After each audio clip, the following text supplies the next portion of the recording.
this for a while, just shoved out in the corner. And boy, let me tell you, this one's got a crazy, crazy story behind it. But as you can see, it's really clean. It's, from my knowledge, all original paint, 93 CBR F2. It's stock, like it's still got the stock pipe on it. But man, it's clean. And you know, when I really started trying to get into the 90s stuff and collect stuff from my childhood, I knew I had to have some of these crazy bikes. Because the 90s, I'm sorry, it's a 93. The 90s just had some of the coolest colors for motorcycles. You know, the Gixxers and the CBRs, the Kawasaki's and the Yamahas, they just had some really neat colors like this Dayglow orange and the blue. And so I saw this bike on Facebook Marketplace about a year and a half ago for 2,500 bucks, popped up. And I'm like, man, it runs, it rides, and it's clean for $2,500. It's kind of one of those too good to be true deals. And guess what? It was too good to be true. You know, it was on Marketplace, and you know, me being me, I wanted to negotiate with the guy, and I ended up getting him down to 2,200 bucks for it. And he's like, you bring me 2,200 bucks, it's yours. Gives me an address. I asked him if it had a title, it's clean to go. He's like, well, I'm waiting on a title, and I'm like, that's kind of sketchy. But it's Oklahoma, and it's pretty easy to obtain things like that through court orders and Title 42s. So I thought, man, we'll give it a shot. I get over there, as soon as I seen it, I fall in love with the bike. But also, as soon as I got there, I got a bad vibe. It wasn't the best little house. It was in south side of Oklahoma City. This guy gets out, it's cold. You know, he just doesn't look like the best fella. And the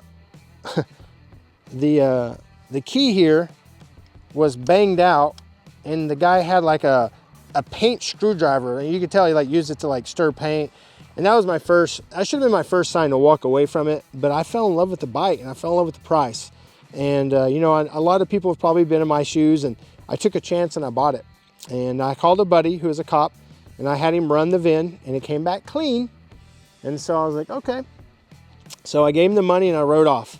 And it was kind of funny, I rode off and I didn't make it 6-7 miles down the road around gas. On these, the older ones, the petcock is like right here. And luckily I had a reserve. I was able to get it to a gas station, put gas in it, ended up racing a C6Z06 on the way home on this thing. Got fucked up too. It was fun riding. I get it home and I'm really excited about it. Rode around town a little bit. And so I'm like, okay, it's time to get a title for it. And so I filed for a Title 42 on it, which is what we can do here in Oklahoma. Lady did all the paperwork for me. Takes a couple weeks, couple months, whatever it was. I get a packet back from the state of Oklahoma, and it says that you need to contact Tulsa Police Department. The vehicle that you are trying to do a Title 42 on is reported stolen in Tulsa County. I'm like, how can that be? My buddy looked it up. Come to find out, the guy I bought it from had bought it from a guy who had stolen the motorcycle from his roommate. And it took them a while to report it stolen because the guy who was his roommate was in the hospital. He had wrecked his truck and broke both of his wrists. And so he was in the hospital for a while. Well, while he was in the hospital, they ransacked his house, stole all of his shit, and sold his motorcycle. And so that's why it came back clean. Well, guess what? When I went to go do the Title 42, it was not clean. So me wanting to do the right thing, I surrendered it to the local police department here in Luther, and they took it to an impound yard to hold it. I had to go to Tulsa and meet with the police, try to pick a guy out of a lineup, the whole bit. And long story short, what are you doing? You want to go for a ride, don't you? No.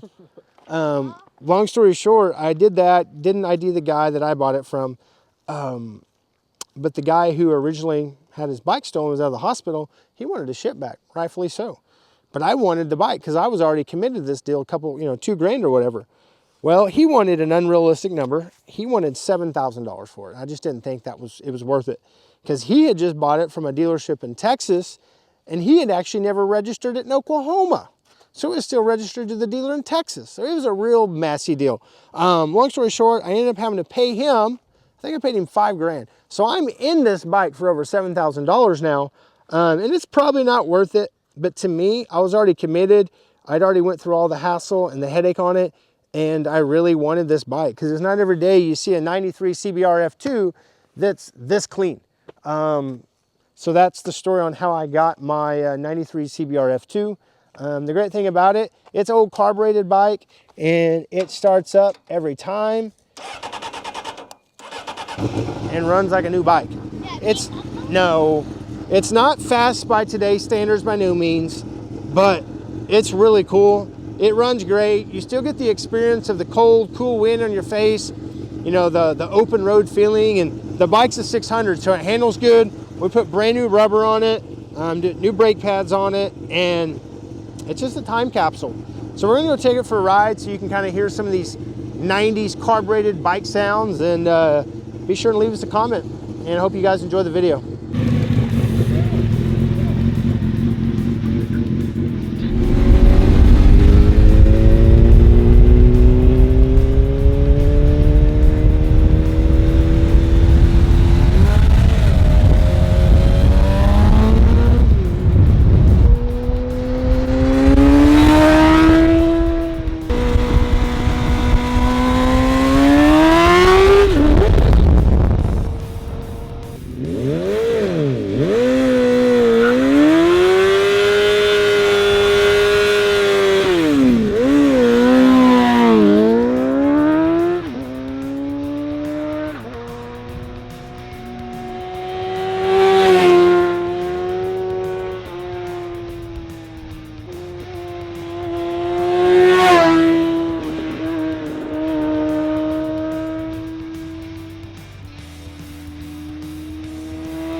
It's been a while since I rode a bike hard. I miss this shit, man. I used to ride so much. This bike is so slow, but it's so fun. And it makes the right noises, you know? Yeah, it sounds crazy. It's that carbureted. It's just so fun. So yeah, you know, it's not the situation I wanted to own the bike in, but at least I own it. It's legal now, and I get to ride the hell out of it. I mean, I'll take this thing out a couple times a year and ride it like this, and every time I'm like, man, I should ride this bike more. It's just so fun. Of course, you know, I had to find OG, you know, this was a new old stock Shoei. It's a little bit small for me, but I really dig it because it kind of goes with the 90s flair. So did I was I over enough? Yeah, I would say so. What's crazy is I was wondering, because you know, it's only 40 to 50 degrees today, so I was worried about the road being cold, and I didn't know how hot the tires were. I didn't want to. Yeah, it would have been terrible. Yeah, I've done that before. It sucks. Oh. I did a little baby wheelie. Yeah, I saw it back there. You have to like clutch this bike up, and I haven't really wheelied it that much, so I'll probably go back and try to do another wheelie, see if you can get it on video, then we'll head back. Okay.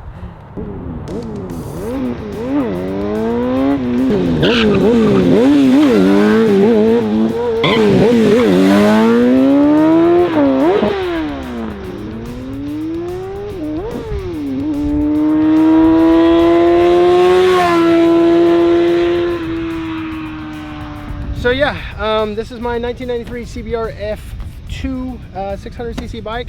It's not fast by today's standards, but man, the bang for the buck, the fun factor in this, the nostalgia factor, it really does it for me. Like, I remember being a kid and seeing these things brand new, and guys riding them around and revving them up and doing burnouts at, you know, we used to have a drag in this town I lived in. They would go from a convenience store to a Sonic and just kind of loop, and they do burnouts in the Sonic, and I'd be in there eating my little, you know, freaking what do you call it, a kitty meal from Sonic, get a little California raisin in it. But I don't know, it just memories for me, and I guess I'm to that point in life where I'm trying to relive the things and get the things that I can never obtain as a kid, and that's where this came to be, and I'm glad I did. And it's a damn fun bike. So hopefully you guys enjoyed this, enjoyed the video, and we're out here in Nowhere, Oklahoma, racing some hills. So thank you guys again for following.